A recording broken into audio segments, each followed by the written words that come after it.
Hello दोस्तों, स्वागत है एक बार फिर से आप सभी का हमारे YouTube चैनल एसएस इलेक्ट्रीशियन पर। आज की वीडियो में हम एक semi automatic washing machine repair करने वाले हैं। कस्टमर का कहना यह है कि सेमी ऑटोमेटिक वॉशिंग मशीन है, उसके बॉडी में करंट आ रहा है और जैसे ही वो स्पिन टाइमर को घुमा रहे हैं, स्पिन टाइमर को घुमाने के बाद केवल मोटर से हमिंग की आवाज़ आ रही है और मोटर हमारा घूम नहीं पा रहा है, मतलब कि सुखाने वाला ड्रम घूम नहीं पा रहा है। तो इन दोनों ही प्रॉब्लम को किस प्रकार से सही किया जाएगा, हम खुद कस्टमर के घर जाके इस वॉशिंग मशीन को रिपेयर किए और उसकी वीडियो आपके सामने रखते हैं और आप इस वीडियो से देख करके बहुत सारी जानकारियां ले सकते हैं। तो हमारी रिक्वेस्ट आपसे यही है कि वीडियो को लास्ट तक जरूर देखिएगा, क्योंकि आपको बीच बीच में ऐसी ऐसी जानकारी मिलेगी जो कि आपको कोई जानकारी नहीं दे पाएगा। तो चलिए हम वीडियो को शुरू करते हैं और देखते हैं कि उस वॉशिंग मशीन को हमने किस प्रकार से रिपेयर किया।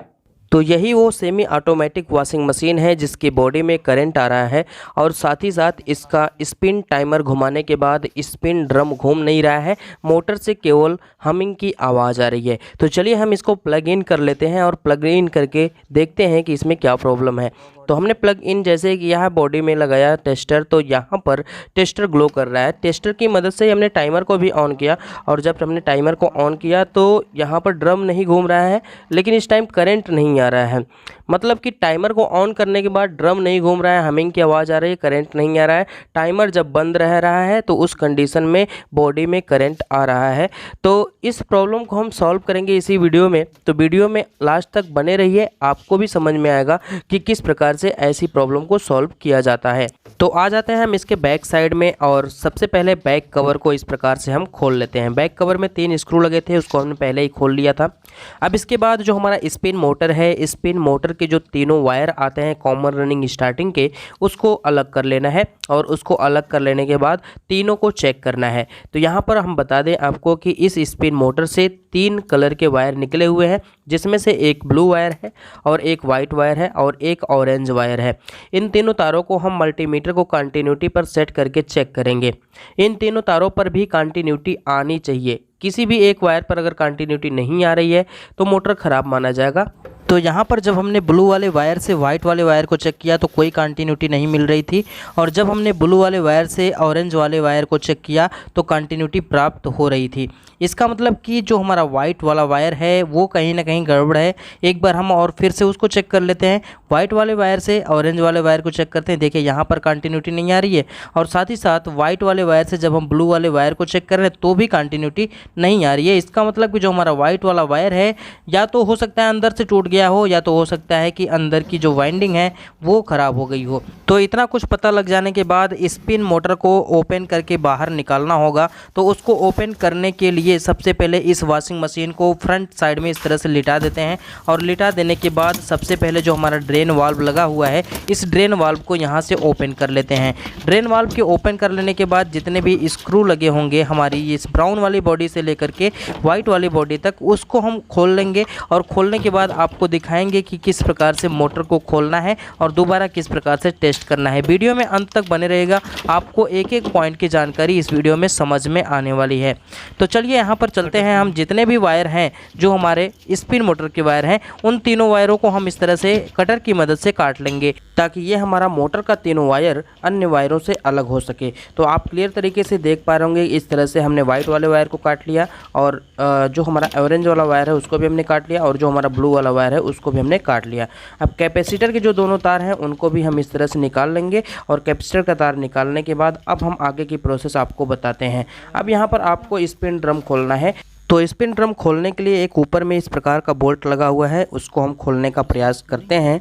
तो पहले हम ऊपर वाले नट को खोलने का प्रयास किए तो ऊपर वाला नट थोड़ा सा जाम था, वो नहीं खुल पाया। अब हम नीचे वाले नट को खोलने का प्रयास करते हैं इस स्क्रू ड्राइवर की मदद से। तो यहाँ पर आप देख सकते हैं स्क्रू ड्राइवर की मदद से हमने इसको खोल दिया, मतलब कि जो नीचे वाला बोल्ट है वो खुल गया। वो खुल जाने से जो हमारी डिस्क होती है ब्रेक लगने वाली वो निकल जाएगी। अगर ऊपर वाला नट खोलता तो उससे हमारा जो शाफ्ट होता है स्पिन ड्रम का वो निकलता। तो फिलहाल में कोई भी निकले कोई दिक्कत नहीं, दोनों से खुल सकता है, ओपन हो सकता है। अब यहाँ पर जितने भी स्क्रू लगे होंगे इस ब्राउन वाली बॉडी में वाइट वाली बॉडी के साथ सभी स्क्रू को ओपन कर लेना है, खोल लेना है। तो चलिए हम जल्दी सभी स्क्रूओं को ओपन कर लेते हैं, खोल लेते हैं। सभी स्क्रू खुल जाने के बाद ही हम आगे की प्रक्रिया आपको बताएंगे कि आगे आपको करना क्या है। तो यहाँ पर आप क्लियर तरीके से देख पा रहे होंगे जितने भी स्क्रू हैं दाएं बाएं और यहाँ पर कोने पे सबको खोल लेना है। सभी स्क्रू खुल जाने के बाद ही यहाँ पर आगे की प्रोसेस बढ़ सकती है, नहीं तो बिना स्क्रू खोले कुछ नहीं हो सकता। मतलब कि मोटर को अगर निकालना है बाहर तो आपको ये खोलना ही पड़ेगा। तो यहाँ पर आप क्लियर तरीके से देख पा रहे हो जो नीचे वाली बॉडी है जिसमें मोटर फिट होता है ये इस प्रकार से खुल जाता है। और इसके खुल जाने के बाद हम आपको बताएंगे कि आपको क्या क्या करना है, कैसे स्टेप बाय स्टेप चेकिंग करना है। तो यहाँ पर आप देख सकते हैं ये जो हमारा ब्राउन वाली बॉडी है वाइट वाली बॉडी से अलग होने लगी है। अब इसके अलग हो जाने के बाद हमको करना क्या है, जो हमारा ये डिस्क लगा हुआ है अभी वो उस डिस्क को इस टेस्टर की मदद से, पेचकस की मदद से कुछ इस प्रकार से आगे की तरफ धक्का देना है। तो ये जो हमारा डिस्क है ये बाहर की तरफ निकल जाएगा। इसके बाहर की तरफ निकल जाने के बाद ये जो हमारी ड्रेन पाइप है ये भी हमारी ब्राउन वाली बॉडी में इस प्रकार से लगी हुई थी, तो हमने इसको भी इस तरह से बाहर की तरफ खींच लिया ताकि हमारी जो वाइट वाली बॉडी है ब्राउन वाली बॉडी से अलग हो सके। अब यहाँ पर आप देख सकते हैं जो हमारा ब्रेक वायर है इस ब्रेक वायर को भी हम निकालने का प्रयास करते हैं। तो ब्रेक वायर ब्रेक शू से आसानी से निकल सकता है, लेकिन यहाँ पर जो ब्रेक प्लेट लगा हुआ है इस ब्रेक प्लेट को ही हम खोल लेंगे ताकि हमको आसानी रहे कि हम जब मोटर को खोलें तो हमारा ब्रेक प्लेट उसको दिक्कत न करे, समस्या न करे। तो यहाँ पर आप देख सकते हैं जो हमारा ब्रेक प्लेट है इसको ही हम खोल लेते हैं। ब्रेक प्लेट में 3 नट लगे होते हैं, 3 स्क्रू लगे होते हैं। तीनों स्क्रू को इस स्क्रू ड्राइवर की मदद से खोल लिया जाएगा। जब तीनों स्क्रू खुल जाएंगे तो ये हमारा प्लेट इसके ऊपर से हट जाएगा और प्लेट के हट जाने के बाद केवल और केवल स्पिन मोटर आपको दिखाई देगा। तो यहाँ पर आप देख सकते हैं कि इसके अंदर 3 स्क्रू लगे होते हैं। एक स्क्रू ब्रेक वायर के आसपास में होते हैं, थोड़ा सा अंदर होते हैं। तो इसके लिए हमको क्या करना पड़ेगा, जो हमारा स्प्रिंग होता है ब्रेक वाला उस स्प्रिंग को हटाना होगा। स्प्रिंग को हटाने के बाद जो उसका क्लच होता है ब्रेक लगाने वाला क्लच, उस क्लच को हटाना होगा। क्लच को हटाने के बाद जो हमारा यहाँ पर स्क्रू रहता है वो बढ़िया तरीके से दिखाई देने लगेगा। तो यहाँ पर आप देख सकते हैं कुछ इस तरह से जो हमारा ब्रेक क्लच है उसको हटाना है और हटाने के बाद यहाँ पर जो नट लगा हुआ, जो यहाँ पर स्क्रू लगा हुआ है उस स्क्रू को कुछ इस प्रकार से खोल लेना है। तो यहाँ पर आप देख सकते हैं तीनों ही स्क्रू खुल गए। तीनों स्क्रू खुल जाने के बाद ये जो ब्रेक प्लेट है ये यहाँ से हट जाएगा और हट जाने के बाद अब हमको मोटर को खोलना है। तो मोटर को खोलने के लिए उसके जो बैलेंस स्प्रिंग होते हैं उन बैलेंस स्प्रिंग में 3 स्क्रू होते हैं बड़े बड़े, तीनों स्क्रूओं को खोलना है। तो यहाँ पर आप देख सकते हैं कुछ इस प्रकार से तीनों ही स्क्रूओं को खोल लेंगे और तीनों स्क्रू खोलने के बाद ये जो हमारा स्पिन मोटर है ये बाहर निकल जाएगा। तो क्लियर तरीके से आपको एक एक पॉइंट समझ में आ रहा होगा कि किस प्रकार से कार्य करना है। तो यहाँ पर आप देख सकते हैं कस्टमर के घर पे जाना और इस तरह की वीडियो बनाना बहुत ही मुश्किल का काम होता है। तो वीडियो अगर अच्छी लगती हो तो वीडियो को लाइक शेयर और सब्सक्राइब जरूर करिए चैनल को। तो यहाँ पर आप देख सकते हैं मोटर को इस प्रकार से निकाल दिया गया और मोटर को निकाल देने के बाद इसके जो नेम प्लेट होंगे उसको हम ध्यानपूर्वक पढ़ लेंगे कि यह मोटर कितने आरपीएम का है और कितने वाट का है, क्योंकि जब हम नया मोटर लेने जाएंगे तो आरपीएम और वाट बताना पड़ेगा। तो उसी साइज का उतने ही वाट का मोटर आपको मिल जाएगा। तो यहाँ पर हम मोटर को निकालने के बाद इस मशीन को साइड में रख देते हैं और साइड में रख देने के बाद मोटर की एक बार टेस्टिंग और करेंगे और टेस्टिंग कर लेने के बाद हम डिसाइड कर लेंगे कि मोटर नया लगाना है या फिर यही मोटर रिपेयर करना है। तो यहाँ पर आप देख सकते हैं ये जो 3 वायर दिख रहे हैं हम कंटिन्यूटी फिर से चेक करेंगे। एक ब्लू वाला वायर है, एक हमारा वाइट वाला वायर है, एक हमारा ऑरेंज वाला वायर है। तो यहाँ पर ब्लू वाले वायर से जब हमने वाइट वाले वायर पर लगाया तो यहाँ पर देख सकते हैं कोई भी कंटिन्यूटी नहीं आ रही है। अब इसके बाद ब्लू वाले वायर से जब हम ऑरेंज वाले वायर को चेक कर रहे हैं तो यहाँ पर कंटिन्यूटी आ रही है, रीडिंग आ रही है। वाइट वाले वायर से कुछ नहीं हो रहा है, मतलब कि वाइट वाले वायर से किसी भी वायर पर कंटिन्यूटी नहीं आ रही है। इसका मतलब कि वाइट वाला वायर कहीं ना कहीं टूटा हुआ है या फिर अंदर से खराब हुआ है। तो यहाँ पर ये डिक्लेयर हो गया कि ये जो मोटर है वो अंदर से खराब है। अब इसके स्थान पर दूसरा मोटर लगाया जाएगा। तो यहाँ पर आप क्लियर तरीके से देख पा रहे होंगे कि मोटर को हमने टेस्ट किया तो फिर भी वो खराब निकला। अब यहाँ पर ये जो काम हो रहा है ये दूसरे दिन का काम है। दूसरे दिन की बात बताएं तो हम मोटर को मार्केट से लेकर के आ चुके हैं और मोटर को मार्केट से लेकर आने के बाद इसमें इंस्टॉल करना है, लगाना है। तो यहाँ पर आप देख सकते हैं जो इसकी बॉडी है इसको पहले ऊपर से इस तरह से उठा लेते हैं ताकि हमारा जो नीचे वाला पैनल है केवल वो दिखाई दे और उसी में मोटर को फिट करना होता है। तो यहाँ पर आप देख सकते हैं हमने वाइट वाली बॉडी को साइड कर दिया है और जो हमारी ब्राउन वाली बॉडी है जिसमें मोटर को फिट करना है उसको हमने इस प्रकार से अलग कर दिया है। ये जो हमारा ब्रेक वाला वायर है इसको इस प्रकार से क्लिप से निकाल लेना है और क्लिप से निकालने के बाद हमको इस ब्रेक प्लेट को भी फिट करना है, इसीलिए यहाँ पर इसको क्लिप से निकाला जा रहा है। तो क्लियर तरीके से आपको सारी चीज़ें दिखाई दे रही होंगी कि किस प्रकार से कार्य करना होता है। तो यहाँ पर अब हम चलते हैं मोटर को लगाने। तो यहाँ पर आप देख सकते हैं कैपेसिटर इस तरह से निकाल दिएंगे और कैपेसिटर के निकाल देने के बाद अब यहाँ पर वायरों को थोड़ा सा एडजस्ट कर लेंगे और वायरों को एडजस्ट करने के बाद हम इस बैलेंस स्प्रिंग पर अपना मोटर फिट करेंगे। तो यहाँ पर आप देख सकते हैं वायरों को हमने एडजस्ट कर लिया और ये जो कैपेसिटर है इसको इस तरह से इसमें लगा देते हैं और कैपेसिटर के लग जाने के बाद यहाँ पर मोटर लगाना है। तो यहाँ पर आप देख सकते हैं तीनों बैलेंस स्प्रिंग आपको दिखाई दे रही होंगी। अब ये जो हमारा नया वाला मोटर है जो मार्केट से हमने अभी लेकर आया हुआ है, इसकी क्वालिटी हम बता दें तो ये हमारा मोटर बिल्कुल वाटरप्रूफ है। यहाँ पर आप देख सकते हैं भले ही एल्युमिनियम बाइंडिंग है लेकिन वाटरप्रूफ है। वाटरप्रूफ मोटर होने से ये फ़ायदा होता है कि इसमें सीलन या फिर पानी जाने की संभावना नहीं रहती है। तो यहाँ पर आप देख सकते हैं इस प्रकार से मोटर को रखना है इस बैलेंस स्प्रिंग पर और बैलेंस स्प्रिंग पर इस प्रकार से रखने के बाद तीनों स्क्रूओं के द्वारा इसको टाइट कर देना है। तो ये जो हमारा मोटर है ये इंस्टॉल हो जाएगा। तो यहाँ पर आप क्लियर तरीके से देख पा रहे होंगे कि तीनों ही स्क्रू को इस प्रकार से टाइट कर दिया जाएगा और इस प्रकार से टाइट कर देने के बाद ये जो हमारा मोटर है ये बेहद आसान तरीके से इंस्टॉल हो जाता है। इसके इंस्टॉल हो जाने के बाद अब इसके ऊपर ब्रेक प्लेट लगाएंगे। ब्रेक प्लेट लगाने के बाद हम इसको सही प्रकार से एडजस्ट कर लेंगे कि ब्रेक हमारा सही ढंग से लग पा रहा है और सही ढंग से ब्रेक हमारा हट पा रहा है या नहीं, इस चीज़ को चेक कर लेना होगा। तो यहाँ पर देखिए ब्रेक प्लेट से हमने स्प्रिंग वायर को इस प्रकार से निकाल दिया था और स्प्रिंग को लगाने के बाद अब यहाँ पर हम इसको खींच करके चेक कर लेंगे कि ये सही ढंग से वर्क कर रहा है या नहीं कर रहा है। तो अब यहाँ पर ब्रेक प्लेट को लगाने के लिए जो तीनों स्क्रू हमने खोले थे उन तीनों स्क्रू को टाइट कर देंगे और तीनों स्क्रू को टाइट कर देने के बाद हम आगे आपको बताते हैं कि किस प्रकार से हमारा जो ब्रेक वायर होगा और हमारा जो ब्रेक क्लच होगा, हमारा जो ब्रेक शू होगा, ब्रेक प्लेट होगा, एडजस्ट हो पाएगा। तो यहाँ पर आप देख सकते हैं क्लियर तरीके से इस तरह से हम स्क्रू को टाइट कर देंगे और स्क्रू को टाइट कर लेने के बाद हम आगे प्रोसेस बताते हैं आपको कि किस प्रकार से कार्य करना है। तो यहाँ पर देख सकते हैं ये जो कार्य है ये बहुत ही इत्मीनान से करना होता है। अगर थोड़ी सी भी गड़बड़ी होती है तो कभी ब्रेक नहीं लगता है या फिर हो सकता है कि ढक्कन बंद होने के बाद ब्रेक लग जाता है, तो ऐसा कुछ दिक्कत होने लगता है।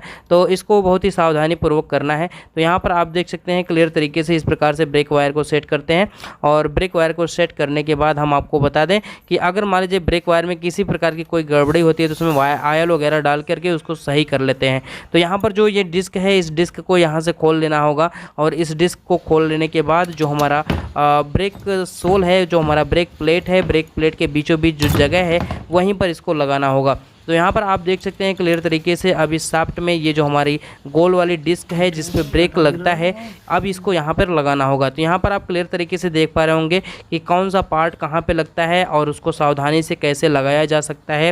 क्लियर तरीके से आपको सारी चीज़ें दिखाई दे रही होंगी। अगर आपको काम सीखना है तो इस वीडियो को अंत तक ज़रूर देखिए और आने वाली सभी वीडियो को अंत तक ज़रूर देखिए, तभी आपको स्टेप बाय स्टेप सभी चीज़ों का नॉलेज मिलेगा।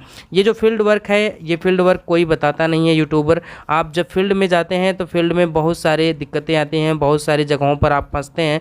तो फील्ड में जब जाके आप वीडियो बनाएंगे तब जाके कहा जाएगा कि हाँ फील्ड में वर्क करते टाइम जो वीडियो बनती है उसमें जो समस्याएं आती हैं वो समस्याएं आपको इस वीडियो में देखने को मिलती हैं। तो यहाँ पर क्लियर तरीके से आप देख पा रहे होंगे किस प्रकार से इस डिस्क को लगाया जाएगा।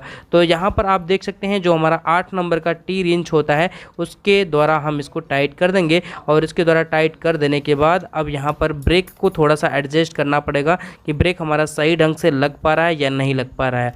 तो ब्रेक हमारा सही ढंग से नहीं लग पा रहा था, थोड़ा सा फंस रहा था, तो हम इसमें ऑयल इस तरह से लगा देंगे और ऑयल को लगाने के बाद थोड़ा सा इसको फ्री कर देंगे और फ्री करने के बाद हम आगे का प्रोसेस आपको बताते हैं कि किस प्रकार से कार्य करना है। तो यहाँ पर आप देख सकते हैं इस प्रकार से जो हमारा ब्रेक वायर है उसको हम फ्री कर देंगे। तो क्लियर तरीके से आप देख पा रहे होंगे कि किस प्रकार से कार्य यहाँ पर करना है। तो इस तरह से करने से क्या होता है कि जो हमारा ब्रेक वायर होता है, जो हमारी ब्रेक स्प्रिंग होती है, वो सब सही ढंग से कार्य करती हैं और सही ढंग से कार्य करती कभी फंसती नहीं है। तो यहाँ पर आप क्लियर तरीके से देख पा रहे होंगे कि किस प्रकार से ब्रेक को सही करना है। तो अब यहाँ पर परफेक्ट तरीके से जो हमारा ब्रेक है वो बिल्कुल सही तरीके से लग पा रहा है और बिल्कुल सही तरीके से हट पा रहा है। तो ये काम हो जाने के बाद अब हमको वायरिंग करना होगा। तो जो हमारा स्पिन मोटर का ये जो तीनों वायर आते हैं, इन तीनों वायरों को मोटर के ऊपर दिए गए डायग्राम के अनुसार जोड़ना होगा। तो यहाँ पर आप देख सकते हैं क्लैंप मीटर को हमने कंटिन्यूटी पर रख लिया है और कंटिन्यूटी पर रख लेने के बाद इस नए वाले मोटर की कंटिन्यूटी हम चेक कर लेते हैं। हालांकि चेक करने की ज़रूरत नहीं है, वो मोटर सही होते हैं, ओके टेस्टेड होते हैं। फिलहाल में हम इसको चेक कर लेते हैं। देखिए वाइट वाले वायर से जब हमने इस ब्राउन वाले वायर पर लगाया तो यहाँ पर कंटिन्यूटी आ रही है, और ब्लू वाले वायर पर लगाया फिर भी कंटिन्यूटी आ रही है। तो यहाँ पर सभी वायरों में कंटिन्यूटी आ रही है, कोई समस्या यहाँ पर नहीं है। तो क्लियर तरीके से आपको इस तरह से चेक कर लेना है, और चेक कर लेने के बाद अब वायरिंग करना है।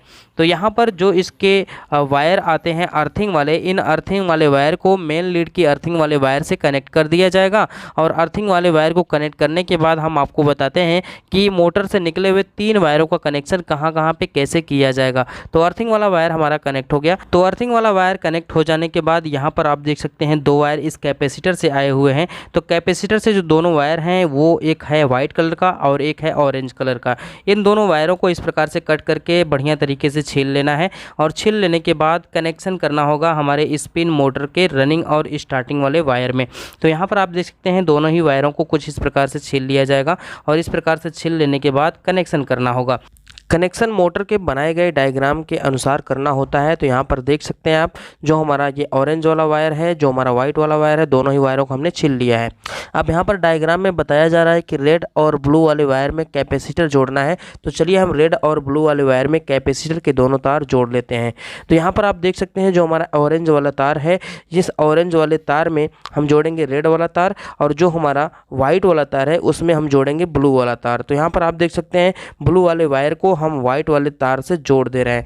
ब्लू वाला तार हमारा मोटर से आया हुआ है, वाइट वाला तार हमारा कैपेसिटर से आया हुआ है। तो इन दोनों वायरों को हम आपस में कनेक्ट कर देते हैं, और कनेक्ट कर देने के बाद इसके ऊपर हम टेप लगा देंगे। तो टेप लगाने के बाद हम दूसरा वाला वायर कनेक्ट करेंगे। तो यहाँ पर आप क्लियर तरीके से देख पा रहे होंगे कि किस प्रकार से मोटर पर बनाए गए डायग्राम के अनुसार वायरिंग करना है। तो यहाँ पर आप क्लियर तरीके से देख पा रहे हैं। अब हमको ये वाला वायर कनेक्ट हो जाने के बाद दूसरा वाला वायर भी कनेक्ट कर देना है। तो यहाँ पर आप क्लियर तरीके से देख पा रहे होंगे। अब हमारा दूसरा वाला वायर जो रेड वाला वायर है, इसको भी कैपेसिटर के वायर के साथ कनेक्ट करना है। तो कैपेसिटर का जो हमारा ऑरेंज वाला वायर निकला हुआ है उसी के साथ हम इस रेड वाले वायर को कनेक्ट कर देंगे, जोड़ देंगे। तो यहाँ पर आप क्लियर तरीके से देख पा रहे होंगे, ये जो जोड़ होना चाहिए बिल्कुल मजबूत होना चाहिए। तो आप कम से कम ट्विस्ट करके इस जोड़ को जोड़ें तो ज़्यादा अच्छा रहेगा। तो यहाँ पर आप क्लियर तरीके से देख पा रहे होंगे रनिंग स्टार्टिंग वाला जो वायर है वो हमारे कैपेसिटर के साथ जुड़ गए हैं। अब इस कैपेसिटर के साथ जुड़ जाने के बाद हमको कॉमन वाला वायर जोड़ना होगा न्यूट्रल की सप्लाई में। तो यहाँ पर आप देख सकते हैं ये दोनों वायर तो जुड़ गए। इन दोनों वायरों के जुड़ जाने के बाद अब हमको आगे क्या करना है, आगे हम एक बार फिर से आपको डायग्राम की तरफ लेके चलते हैं, डायग्राम दिखाते हैं। तो यहाँ पर डायग्राम में लिखा गया है कि जो हमारा व्हाइट वाला वायर है वो कॉमन है। तो व्हाइट वाले वायर को कॉमन में जोड़ना है, यानी कि न्यूट्रल में जोड़ना है, और जो हमारा ब्लू वाला वायर है उसमें सप्लाई दे देना है। तो यहाँ पर आप क्लियर तरीके से देख पा रहे होंगे। तो चलिए हम ऐसा ही कर लेते हैं, जो हमारा ब्लू वाला वायर है उसमें सप्लाई देना है, और जो हमारा वाइट वाला वायर है उसमें सप्लाई देना है। तो इस वाइट वाले वायर को ले जा करके हम न्यूट्रल वाले जंक्शन में कनेक्ट कर देंगे, यानी कि जहाँ पर सबका न्यूट्रल जुड़ा होगा उसी में ले जा करके जोड़ देंगे, और जोड़ने के बाद टेप लगा देंगे। तो इस प्रकार से मोटर को न्यूट्रल यहाँ से पहुँच जाएगा, और मोटर को न्यूट्रल यहाँ से पहुँच जाने के बाद मोटर को फेज़ भी देना होगा। किसी भी एक वायर में फेज़ की सप्लाई देना होगा रनिंग या स्टार्टिंग में। तो चलिए हम यहाँ पर न्यूट्रल वाले वायर के जोड़ देने के बाद अब हम कनेक्शन कर लेते हैं फेज़ वाला। तो फेज़ वाला कनेक्शन कैसे करना है हम आपको बता देते हैं। जो हमारा टाइमर से वायर आया होगा, स्पिन टाइमर से, उसी वायर को जोड़ना होगा हमारे कैपेसिटर के किसी एक वायर में। तो यहाँ पर जिसमें जोड़ना होगा वो डायग्राम में लिखा गया होगा कि हाँ किस में जोड़ना है। तो यहाँ पर आप देख सकते हैं जो ब्लू वाला वायर है उसी में जोड़ना है सप्लाई को। तो ब्लू वाला वायर कैपेसिटर के साथ जुड़ा हुआ है, तो जो हमारा स्पिन टाइमर से फेज़ की सप्लाई आएगी वही फेज़ की सप्लाई हमारे इस ब्लू वाले वायर में जुड़ जाएगी। तो यहाँ पर आप देख सकते हैं हमने ऑलरेडी टेप लगा के रखा है। तो इस टेप को हटाना है, और टेप को हटाने के बाद इसी में टाइमर से आया हुआ वायर कनेक्ट हो जाएगा। तो यहाँ पर आप देख सकते हैं टेप को इस प्रकार से हटाया जा रहा है, और टेप को इस प्रकार से हटाने के बाद हम इसी में कनेक्ट कर देंगे। तो यहाँ पर आप क्लियर तरीके से देख पा रहे होंगे जो हमारा टाइमर से वायर आया हुआ है उस टाइमर से आए हुए वायर को यहाँ पर कनेक्ट कर देना है, जिससे हमारा मोटर सीधी दिशा में चलेगा। ये सारी की सारी वायरिंग जो हमारा मोटर है उसके ऊपर बनाए गए डायग्राम के अनुसार हो रही है। तो आपको भी इसी प्रकार से वायरिंग करना है। तो यहाँ पर आप देख सकते हैं ये वायर जुड़ जाने के बाद हम यहाँ पर टेप लगा देंगे। अब इस मोटर को न्यूट्रल की सप्लाई डायरेक्ट पहुँचेगी और फेज़ की सप्लाई टाइमर के द्वारा पहुँचेगी। तो मोटर हमारा एक ही दिशा में कार्य करेगा। तो क्लियर तरीके से आप देख पा रहे होंगे कि किस प्रकार से हमने इसकी वायरिंग किया। इसकी वायरिंग अब कंप्लीट हो चुकी है। वायरिंग कंप्लीट हो जाने के बाद हम इसको सप्लाई में लगाएंगे और सप्लाई में लगा करके टाइमर चालू करके देखेंगे कि दोनों ही मोटर हमारे घूम पा रहा है या नहीं घूम पा रहे हैं। तो यहाँ पर हमने सप्लाई में लगा दिया है और सप्लाई में लगाने के बाद हम इसके फ्रंट से टाइमर को चालू करते हैं और जैसे टाइमर को चालू करेंगे वैसे ही हमारा मोटर रन करेगा। तो यहाँ पर आप देख सकते हैं जो हमारा स्पिन मोटर है वो रन कर रहा है, क्लियर तरीके से आप देख पा रहे होंगे। ब्रेक को वायर हटाने के बाद ये बढ़िया तरीके से और रन कर रहा है। तो यहाँ पर आप क्लियर तरीके से देख पा रहे होंगे कि स्पिन मोटर जो हमारा है वो स्पिन टाइमर के घुमाने की वजह से एक ही दिशा में तेज़ी से रन कर रहा है। तो आई होप आपको यहाँ पर कनेक्शन समझ में आया होगा और किस प्रकार से इसको चलाकर देखना है ये भी समझ में आ गया होगा। अब स्पिन टाइमर के चालू करने के बाद जो हमारा स्पिन मोटर है वो तो घूम रहा है। अब हमको ये भी देख लेना है कि वाश मोटर हमारा घूम पा रहा है या नहीं घूम पा रहा है। तो हम वाश मोटर को भी चला के देख लेते हैं। तो ये हमारा वाश मोटर भी आसानी से घूम पा रहा है। वाश मोटर हमारा दोनों दिशाओं में घूमता है और स्पिन मोटर हमारा केवल एक ही दिशा में घूमता है। तो यहाँ पर आप देख सकते हैं ये फ्रंट में तीनों स्विच लगी हुई है। एक स्विच हमारी है वाश सेलेक्टर के लिए। वाश सेलेक्टर वाली स्विच नॉर्मल पे रखते हैं और नॉर्मल पे रखने के बाद मोटर को चलाते हैं तो ये हमारा मोटर क्लियर तरीके से चल पा रहा है। यहाँ पर आप देख सकते हैं ये जो हमारा मोटर है ये चल पा रहा है। तो ये हमारा दोनों ही मोटर चल पा रहा है, जो हमारा स्पिन मोटर है वो भी और जो हमारा वाश मोटर है वो भी, दोनों ही मोटर सही है और वायरिंग भी अब क्लियर हो चुकी है। तो वायरिंग क्लियर हो जाने के बाद अब हमको इसकी फिटिंग करना होगा। इसकी फिटिंग हम कैसे करेंगे हम आपको बताते हैं। इसकी फिटिंग करने के लिए थोड़ा सा आपको धैर्य की ज़रूरत है। वायरों को सही प्रकार से एडजस्ट करना होगा, पाइपों को सही प्रकार से एडजस्ट करना होगा, उसके बाद ही हम यहाँ पर फिटिंग करेंगे। तो यहाँ पर हम क्लैंप मीटर ले लिए हैं। क्लैंप मीटर से थोड़ा सा हम चेक कर लें कि एम्पियर कितना ये हमारा मोटर ले रहा है। तो यहाँ पर आपको भी अनुभव हो जाएगा कि जो हमारा वाश मोटर और स्पिन मोटर होता है वो कितना एम्पियर लेता है। तो यहाँ पर आप क्लियर तरीके से देख पा रहे होंगे कि जो हमारा न्यूट्रल वाला तार है उसी में हम लगा लेते हैं इस क्लैंप मीटर को और इस क्लैंप मीटर को लगाने के बाद देखते हैं कि कितना एम्पियर यहाँ पर लेकर चल रहा है। तो यहाँ पर आप क्लियर तरीके से देख पा रहे होंगे कि जो हमारा स्पिन मोटर है वो भी चल रहा है, जो हमारा वाश मोटर है वो भी चल रहा है। तो स्पिन मोटर जब वाश मोटर के साथ चल रहा है तो वहाँ पर 8 एम्पियर के आसपास, मतलब 0.8 एम्पियर के आसपास में सप्लाई ले रहा है और जो हमारा स्पिन मोटर केवल चल रहा है तो 0.4 एम्पियर के आसपास में करंट ले रहा है। तो इस प्रकार से हमारा स्पिन मोटर वाश मोटर दोनों अगर मिला करके बात करें तो 0.8 एम्पियर के आसपास में करंट लेते हैं। अब यहाँ पर हमको असेंबल करना है, इसको फिट करना है। तो यहाँ पर देखिए ड्रेन पाइप जो है, इस ड्रेन पाइप को उचित स्थान पर इस तरह से लगा करके ब्राउन वाली बॉडी से हम पीछे कर लेंगे। तो यहाँ पर आप क्लियर तरीके से देख पा रहे हो कि जो हमारा ड्रेन पाइप है ये इस प्रकार से पीछे चली गई है।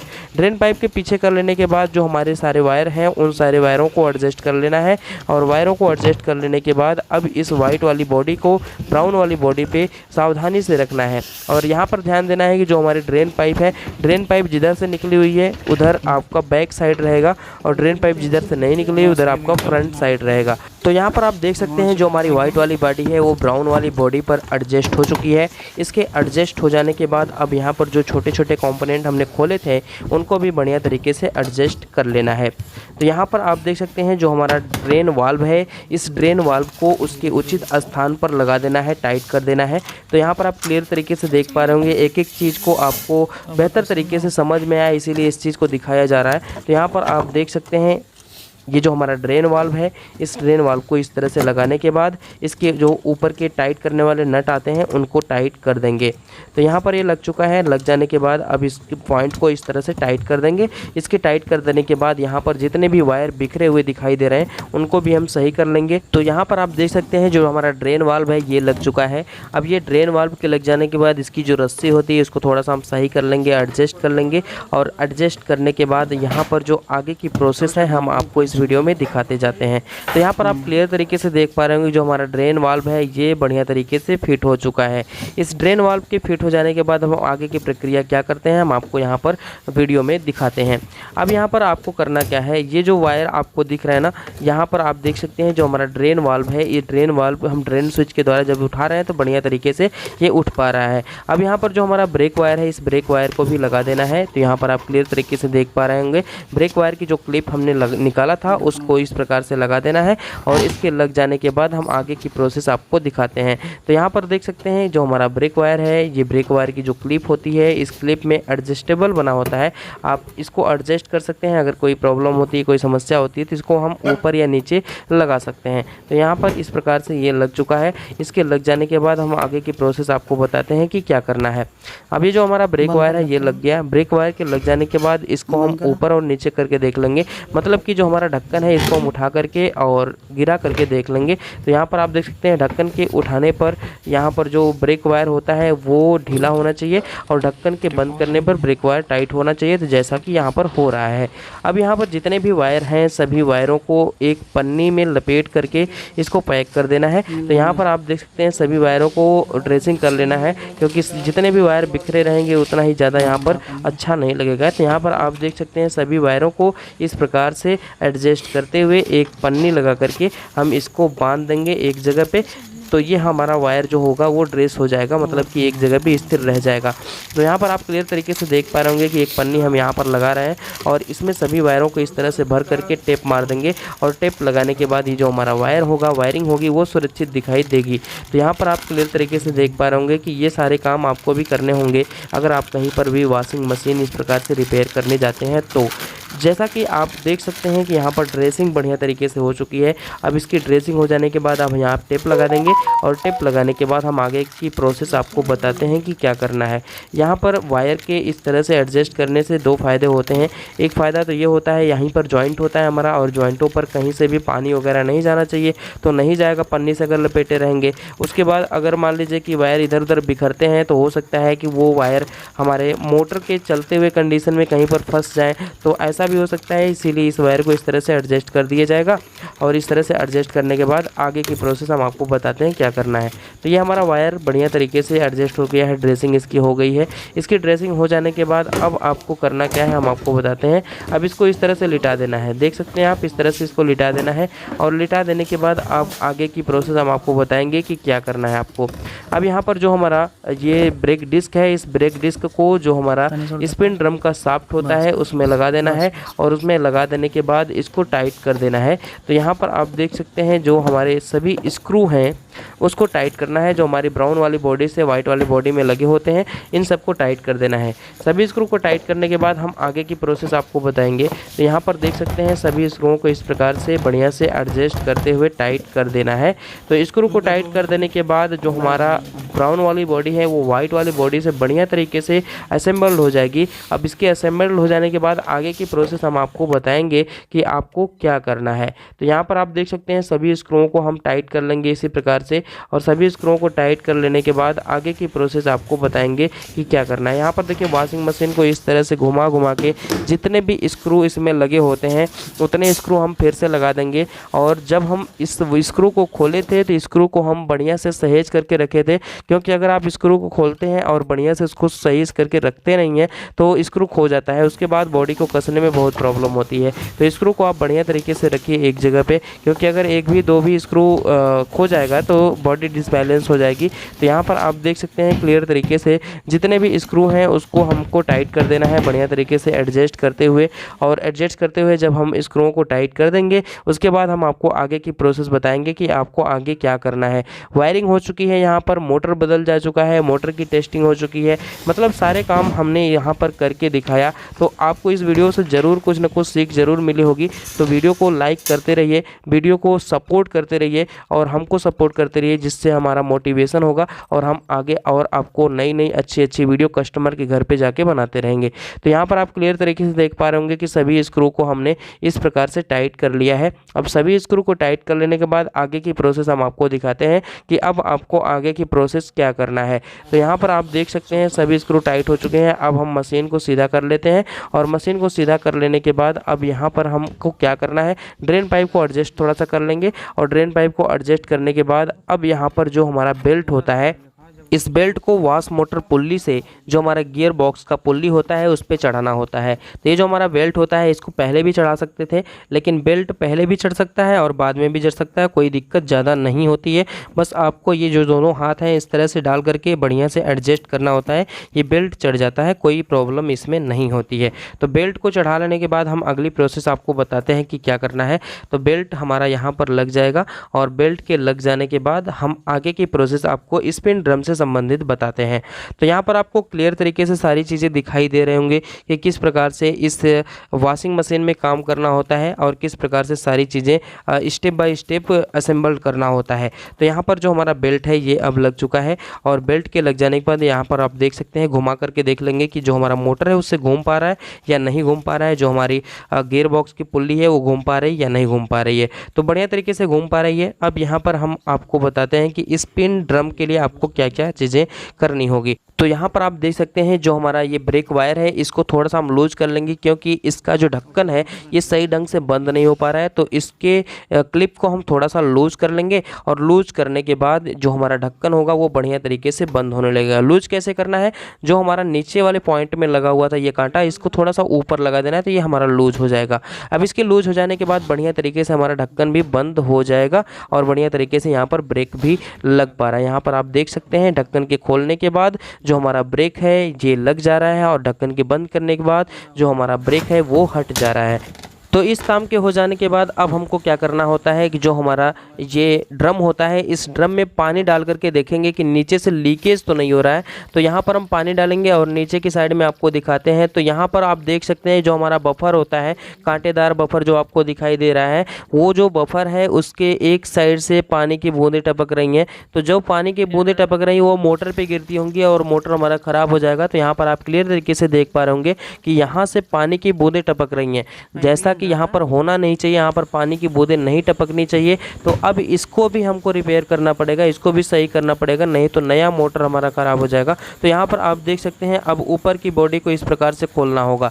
इस प्रकार से सभी स्क्रू को खोल लेंगे और सभी स्क्रू को खोलने के बाद हम आपको बताते हैं कि किस प्रकार से इस प्रॉब्लम को सॉल्व करना पड़ेगा। तो कभी कभी क्या होता है कि जो हमारा बफर होता है वो कट जाता है, कट जाने की वजह से पानी की बूंदें टपकती हैं। और कभी कभी क्या होता है बफर सही ढंग से लग नहीं पाता है, तो उसकी वजह से भी पानी की बूंदें वहाँ पर टपकने लगती हैं। तो उसको हम सही करेंगे। आप क्लियर तरीके से वीडियो में अंत तक बने रहिए, आपको बहुत सारी जानकारी इस वीडियो में मिलेगी। तो आप वीडियो को स्किप मत किया करिए, क्योंकि आपको बीच बीच में ऐसी ऐसी जानकारी मिलती है जिसको आप मिस कर देते हैं, और जब आप मिस कर देते हैं तो वही आपका कन्फ्यूजन बना रह जाता है। तो आप वीडियो को स्किप मत किया करिए, आप वीडियो को पूरा का पूरा वॉच किया करिए, क्योंकि बीच बीच में ऐसी ऐसी जानकारी होती है जो आप मिस कर देते हैं, जो आपको मिस नहीं करना चाहिए। तो यहाँ पर आप देख सकते हैं 2 स्क्रू नीचे भी लगे रहते हैं इस तरह से, और उनको खोल लेना है। और खोल लेने के बाद ये जो हमारा ड्रेन वाल्व है, इस ड्रेन वाल्व की रस्सी को इस तरह से ढीला कर लेना है, क्योंकि ऊपर वाले पैनल को उठाना होगा। तो पैनल को उठाने के लिए ये रस्सी दोनों ढीली करनी पड़ेगी। और जो हमारा ब्रेक वायर है उसको भी इस प्रकार से क्लिप को निकालना पड़ेगा। इस प्रकार से क्लिप के निकल जाने के बाद जो हमारा ऊपर वाला पैनल होगा उस ऊपर वाले पैनल को यहाँ से उठाना होगा, और यहाँ से उठाने के बाद यहाँ पर सारी चीज़ें आपको दिखाई देंगी। एक यहाँ पर स्क्रू छूट गया है, यहाँ भी स्क्रू होता है। इस स्क्रू को निकालने के लिए सबसे पहले ऊपर लगे कवर को हटाएंगे और यहाँ पर स्क्रू को खोल लेंगे। अब इसके स्क्रू को खुल जाने के बाद यहाँ जो फ्रंट पैनल है ये हमारा उठ जाता है। इस फ्रंट पैनल के उठ जाने के बाद अब यहाँ पर जो ड्रम है इसको आसानी से निकाल लेंगे, और ड्रम को निकालने के बाद अब यहाँ पर परीक्षण करेंगे कि जो हमारा ये बफर है ये कहीं कटा तो नहीं है, इसमें कोई प्रॉब्लम तो नहीं है, लीकेज आखिरकार कहाँ से हो रहा है, पानी नीचे क्यों गिर रहा है, ये सारी चीज़ें हम यहाँ पर चेक करेंगे। तो हम इसके बुश को भी देख लेते हैं और साइड में भी देख लेते हैं कहीं पर ये बफर तो कटा तो नहीं है।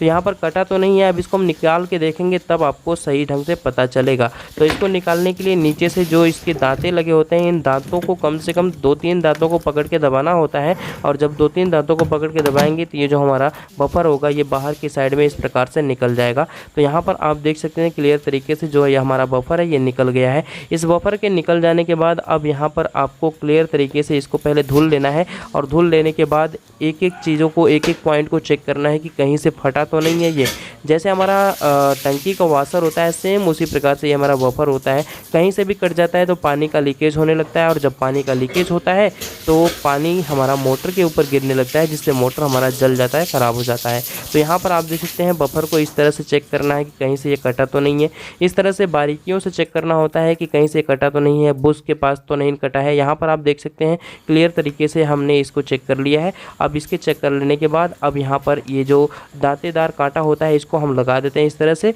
और इस तरह से लगाने के बाद ये पूरा का पूरा जो सिस्टम है ना ये पूरा का पूरा बफर कहलाता है। ऐसा नहीं कि केवल वाशर बफर कहलाता है, ये पूरा का पूरा सिस्टम बफर कहलाता है। तो यहाँ पर आप देख सकते हैं इस तरह से ये लग गया है। इसके लग जाने के बाद अब हम इसको इंस्टॉल करेंगे इस वॉशिंग मशीन में। तो यहाँ पर आप देख सकते हैं क्लियर तरीके से जो है ये हमारा बफर है ये निकल गया है। इस प्रकार से ये लग गया है। इसके लग जाने के बाद अब हम इसको इंस्टॉल करेंगे इस वॉशिंग मशीन में। तो यहाँ पर बढ़िया तरीके से ये लग गया है। लग जाने के बाद यहाँ पर वॉशिंग मशीन में इंस्टॉल करना होता है। इसकी सतह को थोड़ा सा हम साफ़ कर लेंगे। इसकी सतह को साफ़ करने के बाद इसको लगाएंगे। हो सके तो आपके पास अगर सुलेसन वगैरह हो तो इसके निचले हिस्से में लगा करके तब इसको लगाएं तो ज़्यादा बेटर रहेगा, क्योंकि जो हमारा वाल्व होगा वो जाके वहाँ पर चिपक जाएगा, और जब वाल्व चिपक जाएगा तो पानी के टपकने की संभावना नहीं रहेगी। तो यहाँ पर आप देख सकते हैं इसको हम सफाई कर लिए हैं। सफाई करने के बाद अब यहाँ पर हम लगाएंगे, और लगाने के बाद इसको फिट करके देखेंगे कि फिर पानी गिर रहा है क्या।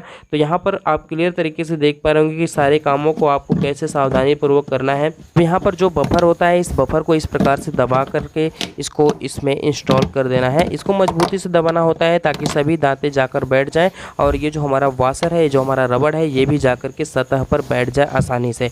तो यहाँ पर आप देख सकते हैं क्लियर तरीके से ये जो हमारा बफर है ये लग गया है। इस बफर के लग जाने के बाद अब जो हमारा ये हमारा ड्रम होता है, इस ड्रम के शाफ्ट को इसके बीचों बीच हम इस तरह से इंस्टॉल करते हैं। और इसके इंस्टॉल करने के बाद यहाँ पर हम नीचे चले जाते हैं और नीचे देखते हैं कि जो हमारा ब्रेक डिस्क है, इस ब्रेक डिस्क के अंदर जो हमारा ड्रम का शाफ्ट है वो गया कि नहीं गया, इस चीज़ को देख लेना है भली भांति। और भली भांति देख लेने के बाद अब यहाँ पर फिर से पानी डाल के देखना है कि यहाँ पर टपकने की जो समस्या थी वो आ रही है या नहीं आ रही है। तो यहाँ पर आप देख सकते हैं अब पानी नहीं गिर रहा है। अब बेहतर तरीके से हमारा जो पानी गिरने वाली समस्या थी वो सही हो चुकी है। अब यहाँ पर ड्रेन पाइप के द्वारा ही पानी आ रहा है, वहाँ से टपकने की संभावना अब नहीं रहेगी। तो यहाँ पर क्लियर तरीके से आप देख रहे हैं कि किस प्रकार से आपको कार्य को करना है, स्टेप बाय स्टेप हर एक चीज़ को, हर एक पहलू को बेहतर तरीके से ध्यान देना है। तभी कस्टमर आपको पैसा देगा और तभी एक कस्टमर आपको बार बार बुलाने की कोशिश करेगा। तो यहाँ पर आप देख सकते हैं क्लियर तरीके से सारे कामों को हमने कर लिया है।